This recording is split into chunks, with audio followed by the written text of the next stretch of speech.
What is up, guys? Welcome back to El Merengue Culé. We are minutes away from kickoff against Cadiz, and the lineups have been released by Zinedine Zidane. And I want to go run through them real quick before getting started. In goal, Courtois is actually starting, so Lunin will not be there like I predicted in the pregame analysis video. The four in the back, I got 100% correct. And then we will be seeing Modric instead of Fede Valverde. So it seems to be a very offensive midfield, a very offensive team overall, without any Casemiro or Fede Valverde. So yes, Isco is actually in the middle. And then up top, we have actually been surprised with Lucas Vázquez instead of Marco Asensio, as I predicted. However, we will be seeing Vinicius continue and hopefully grab himself a goal. We have had a lot of predictions, so hopefully a lot of you guys get them right. See you guys at the end of the first half.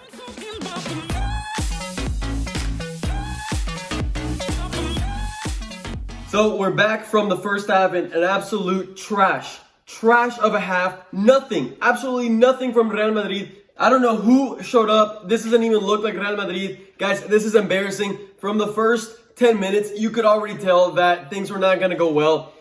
Minute 2, you see a lack of communication from Varane, from Ramos, from Cruz, giving up the ball that ends up in Ramos having to clear the ball off the goal line. And right away, you just start to get the feeling that Cadiz was going to score, that Real Madrid was making things easy for Cadiz. And sure enough, minute 15, once again, Ramos and Varane, complete lack of communication. I guess they were trying to play an offside trap. I don't know what the hell they were doing. Cadiz plays a loft ball, and Álvaro Negredo, the man that I said that we needed to watch out for, great header to assist Lozano, who gets a goal in, chips it over Courtois, and that's it, 1-0. So now here was a question: how is Real Madrid going to respond to this, to being down now? Absolutely no response. The poor defense, as I already explained, and then you go to the offense, and that's poor too. Absolutely no off the ball movement, misplaced passes from Vinicius, misplaced passes from Toni Kroos, a man that never misses passes. Benzema has not touched the ball once. Isco, what the hell is he doing? Gets the ball, looks super slow. Like I've already said many times before, I am not a fan of Isco. I think it's time for us to move on from him. I know Zidane didn't really have many more options in the midfield because Odegaard got hurt. And I guess he wanted to rest Casemiro. But also, now let me move on to Zidane and his lineup. I try to be a little bit positive about the lineup at the beginning, before the game. But this just goes on to show that Modric should never be playing without Casemiro or Valverde on the field, because he's left exposed. Left completely exposed. Doesn't have the legs to keep up with the pacey strikers, with the pacey midfielders, and that is specifically seen when you see how easy it is for Cadiz to penetrate through the midfield and get to the offense, create dangerous opportunities left and right. Courtois has come up with a big saves here and there. However, even him is looking shaky. Overall, the whole team is looking like trash, and this is not how we want to go into El Clasico. There's very little things to save from this half, honestly. Can you think of anything Real Madrid did that was right this half? No. not a single thing. Varane had a free header in the box that should have gone into the back of the net and completely, misses it. And then to go with Ramos, other than his lack of focus, lack of concentration that we sometimes talk about, he's playing dirty, getting a couple fouls here and there. One chance where he went up for a header, and then at the bottom he kicks the Cadiz striker on the leg while they're up in the air. So it's just like Ramos is playing on bot time right now, playing for free. Honestly, like, he's already had 2 bad fouls that I thought each one should have been a yellow card, so he could have easily gotten a red card. Overall, this is just pretty embarrassing for Real Madrid. Do you have anything else you want to add on? They just look frustrated. Yeah, I mean, frustrated. Rushing play, and I don't think it's the time to rush play just yet. I agree. Zidane is going to have to make changes for the second half. If he doesn't go out there right at the beginning of the second half with a sub in his bag, then nothing is going to change. I don't know what he's going to say to them at halftime. He's got to take out Lucas Vázquez. Hasn't done anything. Marcelo's also played awful. Absolutely awful. He is not there. Nacho too, completely static. He needs to change something in the midfield. He needs to bring in Fede Valverde or Casemiro, one of the two, if not both. Take Modric out, take Isco out. He needs to take Lucas Vázquez out, bring in Asensio. Changes. He needs to make changes. I'm not happy with the way this half went. We're currently down 1-0, and I guess we'll see what Real Madrid can do, how Zidane can change things up, how they can respond. I'll see you guys at the end of the game. Well, guys, that concludes probably one of Madrid's worst performances of the season, and probably in the past couple of years, even though they've had quite a few bad performances over the past years.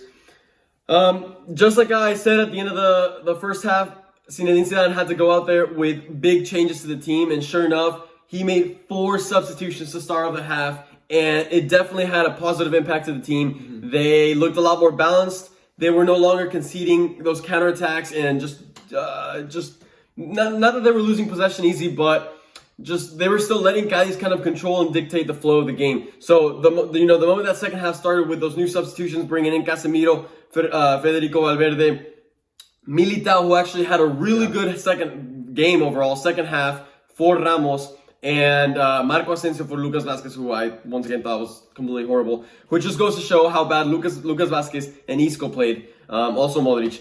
But anyways, overall that second half, it was just a lot more balanced. Cadiz no longer had those free attacks that they were having the first half that just created so much danger for Madrid. And even positively in the offense, Madrid, in my opinion, did create a few more chances. Maybe not chances that they finalized, but at least they looked a lot more cohesive. But other than that, it was a pretty stale game. Vinicius had probably the closest chance with a header. Not much to say there. And then minute 75, Zidane does bring in Jovic, which in my opinion helped the game a lot. It helped pin down the center backs, helped Benzema associate more with him to find himself more options, which actually saw Jovic score a goal. However, the goal was taken off because Benzema was offsides, who was the player that assisted Jovic. And then 5 minutes later, great combination play from Benzema and Jovic themselves, which finds Benzema hitting the crossbar. So unlucky from Real Madrid. Vinicius did not really produce the best of games, which is the thing that sucks for Real Madrid as Real Madrid fans, to just see Vinicius struggle to find that consistency. He has good games, and then he has games like this where he regresses, where it feels like the only thing he can do is just to touch it past the defender and try to run onto it. There wasn't much flair from him. Merits to Cadiz, they parked the bus to perfection, but a team of the caliber of Real Madrid has to have some sort of weapon in the arsenal to be able to counteract park the bus. That missing piece is Hazard, a top Hazard. Someone that can, when the team is parking the bus, someone that can open up things by taking players on, by doing quick give and goes, because Hazard has that flair. Unfortunately, we just don't have it. And also that other missing piece was supposed to be Jovic, a player that was supposed to pin back center backs, win balls in the air, be clinical when he has the ball right there. And, he just hasn't really found that either. Even though this is definitely not how we want to go into the clasico, it doesn't mean Real Madrid is going to go out against Barcelona playing like this. I think, if anything, this serves as a wake-up call. Go out there more motivated, to have a lot more intensity, because they went out to this game basically asleep. So, in a sense, Zidane's going to have to chew them out for this game. Zidane is going to have to admit that he messed up with that starting lineup. Just overall, mistakes from Zidane, I think, is what led to this. Had he started off the game with the team that he started off in the second half, I think it would have been a different story, because Madrid would have been able to carry the game more. Cadiz wouldn't have parked the bus as hard. No, Cadiz wouldn't have parked the bus, and thus Madrid would have had a lot more dangerous opportunities. And we're going to have to see how Real Madrid bounces back from this loss. Obviously, it sets us back a lot. But, it's nowhere near the end. There's still obviously a whole La Liga to go. Much room for improvement. So that's that. Guys, Barcelona plays later on today, so make sure you tune back for that game. I know if you guys watched the game, it was probably a tough loss to digest. If you're watching this game, I applaud you, and I highly ask for you to go and hit that like button just to help us out. Guys, as always, I hope you all have a good day, and we will see you in that second video today. For now, peace out.